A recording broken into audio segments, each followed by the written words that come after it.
সমাজে দুই শ্রেণীর নারীর প্রতি মানুষ খুব খারাপ দৃষ্টিতে তাকায়। মানুষ তাদেরকে খুব অবহেলার দৃষ্টিতে দেখে, তাদেরকে যেন মানুষ দেখতেই পারে না। এক, তালাকপ্রাপ্ত মহিলা; দুই, বিধবা নারী। এই দুই শ্রেণীর নারীকে যেন মানুষ দেখতেই পারে না।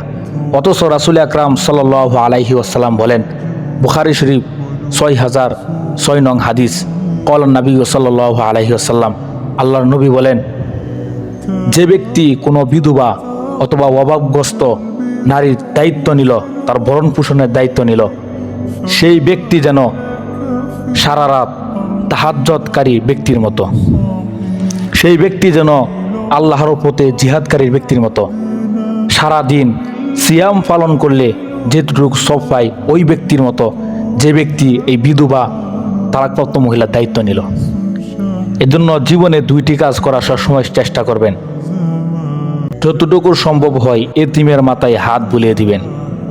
যদি আপনি এতিমের মাথায় হাত বুলিয়ে দেন, আল্লাহ তাআলা আপনার মাথার মধ্যে হাত বুলিয়ে দিবেন এবং আপনার জীবনের সমস্ত কাজ সহজ করে দিবেন।